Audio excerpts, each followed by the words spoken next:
comme prévu, elle est là avec nous, la mairesse d'arrondissement de Côte-des-Neiges, Notre-Dame-de-Grâce, Gracia Kasoki Katawa. Bon après-midi, Madame Katawa. Bonjour, bonjour, bon après-midi à vous. La prochaine fois, Madame Katawa, je suis très content de vous recevoir au téléphone, mais la prochaine fois, ce sera en présentiel, hein? Ah, mais oui, ça me fera plaisir. Vous savez que ça fait seulement la deuxième fois qu'on se parle, là. On devrait Oui, se en parler plus effet. souvent, hein? En effet, c'est trop peu. Ouais. Dites-moi, Madame la mairesse de Côte-des-Neiges, Notre-Dame-de-Grâce, dites-moi, ce jugement obtenu par ce groupe de défenseurs des groupes racisés, profilage racial de la part des policiers à Montréal, ce jugement qui demande d'indemniser les victimes, c'est un jugement qui est porté en appel par votre municipalité, pas municipalité, mais votre mairesse, n'est-ce pas? La ville de Montréal. Oui, en effet. Écoutez, on porte le jugement partiellement en appel, mais je dois vous expliquer en fait que pour nous, ce jugement c'est une avancée historique dans la lutte contre le profilage racial. Il faut savoir que ce jugement, ce qu'il est venu dire, il est venu dire des choses que à la fois notre administration, mais surtout plusieurs personnes des communautés noires et plusieurs personnes qui ont lutté au cours des dernières décennies, il est venu dire ceci. Il est venu dire que le profilage racial existe au sein du SPVM. Il est venu dire qu'il y a du racisme et des discriminations systémiques. Et puis, il est venu ajouter un élément important dans cette conversation qu'on a depuis plusieurs années, c'est-à-dire il faut réparer, donc il faut indemniser les victimes. Ce sont deux éléments que les personnes qui luttent contre le profilage racial demandent depuis longtemps. La mairesse de Montréal l'a dit en cours, justement, dans le cadre de cette poursuite. Elle a dit il y a du profilage racial, du racisme et des discriminations systémiques à la ville, au SPVM, et on doit indemniser les victimes. Et ce jugement, pour la première fois, ce jugement historique, parce que c'est la première fois au Québec qu'une ville va devoir indemniser des victimes de profilage racial. Maintenant, pourquoi est-ce que malgré tout ça, notre administration a décidé de porter partiellement le jugement en appel? C'est pour que nous, notre préoccupation, en fait, c'est que l'argent d'indemnisation aille directement aux victimes. La façon dont la juge a pris sa décision, c'est-à-dire qu'il y a 4 groupes de personnes qu'elle a identifiées qui devront être indemnisées, dépendamment des circonstances, des interpellations. Et un de ces groupes, elle a demandé que l'indemnisation soit en fait un recouvrement collectif. Je vous explique. C'est-à-dire qu'au lieu que, comme les 3 autres sous-groupes, ou comme même M. Alexandre Lamontagne, la ville indemnise directement la victime, pour un sous-groupe, la juge a demandé à ce que ce soit un recouvrement collectif. C'est-à-dire que la ville décaisse un certain montant basé sur les statistiques du rapport Harmonie. Et dans ce montant, qui pourrait être de plusieurs millions de dollars, une partie irait aux victimes, des millions de dollars iraient aux avocats et des millions de dollars iraient au gouvernement du Québec dans un fonds au ministère de la Justice, un gouvernement qui ne reconnaît pas le racisme et les discriminations systémiques. Donc nous, on a décidé de porter partiellement le jugement d'appel parce qu'on dit qu'on doit aller au fond de la question de la réparation. C'est un jugement qui va qui crée un précédent dans qui va créer un précédent dans d'autres institutions publiques au pays. Donc, on doit aller au bout de la réparation. Donc, est-ce que vraiment prendre les fonds publics pour les envoyer à un autre niveau de gouvernement, c'est la bonne chose à faire? On doit s'assurer que l'argent aille directement dans les mains des victimes, en fait. Ah, c'est pour ça qu'on a décidé de de partiellement porter le jugement d'appel, mais sur le fond et sur la majorité des éléments, notre administration sommes d'accord, en fait, avec le jugement. Et puis, on souhaite que les victimes soient indemnisées le plus rapidement possible. Donc, Mme Katawa, il n'y a aucune chance que la Cour d'appel, puisque cette partie, il y a une partie où il y a consensus avec le jugement. Cette partie-là n'est pas à discuter, n'est pas remise en question et il n'y a aucune chance que la Cour d'appel touche cette partie-là. L'éclaircissement concerne la réparation, la façon de réparer. Uniquement, c'est ça? Pour un des sous-groupes. Pour un seul des sous-groupes. Exactement. C'est-à-dire que les autres sous-groupes, la juge a décidé qu'on devrait faire une indemnisation, une indemnisation individuelle, et ça, nous sommes d'accord.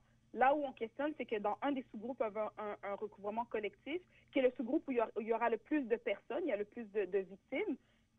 En fait, nous, on dit non, ça doit être aussi une indemnisation individuelle parce que le résultat de ça, dans la façon dont notre système est fait, c'est que des millions de dollars iraient dans les mains des avocats, mais surtout plusieurs millions de dollars iraient au gouvernement du Québec, qui ne reconnaît pas le racisme et la discrimination systémique. Donc, dans un cas qui fait jurisprudence, on doit se poser la question, lorsqu'une administration reconnaît le racisme systémique, a agi et continue à agir sur les causes et sur les impacts, qu'elle reconnaît que les citoyens doivent être indemnisés, ben, en fait, il faut que cet argent aille dans les mains des victimes versus aller dans un autre niveau de gouvernement qui ne fait pas les mêmes efforts et qui ne fait pas la première étape, qui est de reconnaître qu'il y a du racisme et des discriminations systémiques et que le profilage racial existe. Maintenant, lorsqu'il s'agit de ce dernier sous-groupe-là, pour qui il devrait y avoir une demande de recours collectif, c'est complexe parce que ça s'adresse, dans le fond, à presque tout le monde et à personne lorsqu'il s'agit de recours collectif, non? En fait, ce n'est pas le recours collectif qu'on remet en question. Le recours collectif, c'est la méthode qui a été utilisée par rapport à la poursuite. On remet en question le recouvrement collectif d'un des sous-groupes.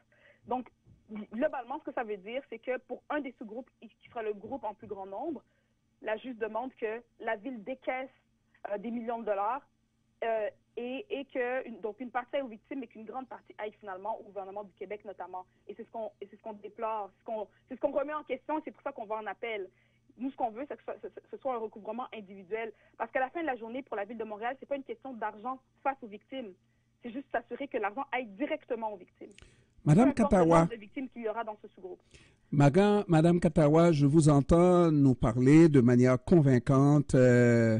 On dirait que lorsque le jugement est sorti, mais contre la Ville de Montréal, qui est votre administration, l'administration à laquelle vous participez, il y a eu quand même une demande contre la Ville de Montréal.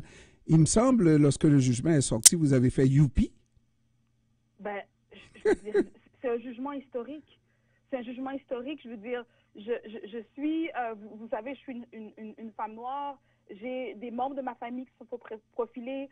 Lorsque j'étais petite fille, j'ai vu mon père se faire profiler.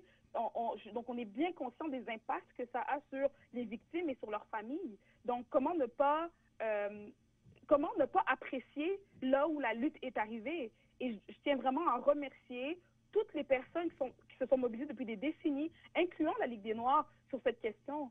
Donc, c'est une avancée et je comprends qu'en effet, la Ville de Montréal, c'est une poursuite contre la Ville de Montréal et au final, la Ville de Montréal, ce que la juge reconnaît, c'est ce que nous, comme administration, on a reconnu depuis longtemps.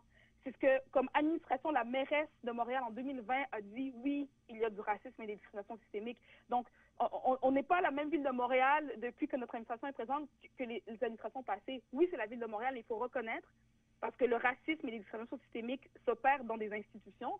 Il faut reconnaître que l'institution, qu'il y a du racisme et des discriminations systémiques, et on doit travailler à s'assurer que les droits de l'ensemble des Montréalaises et Montréalais soient respectés. Et c'est pour ça qu'il fallait reconnaître qu'il y a du profilage racial et dire que les victimes doivent être indemnisées. Donc, on peut faire de la politique et avoir encore des options et avoir encore une option politique pour une cause. C'est ce que vous faites là. Vous défendez des causes, même en étant au pouvoir, comme mairesse d'arrondissement Côte-des-Neiges, Notre-Dame-de-Grâce. Mais en fait, c'est par conviction qu'on va en politique. Et c'est important que ce le soit. Et je vous dirais, depuis que le jugement est sorti, vous savez, on est plusieurs élus noirs à l'administration. On a travaillé, en fait, on est plusieurs élus racisés en général. On a travaillé main dans la main avec nos collègues non racisés également. Donc, on est une équipe qui croyons, nous sommes convaincus que c'est la bonne chose à faire. On a posé toutes les questions. Vous savez, ce qui a été notre...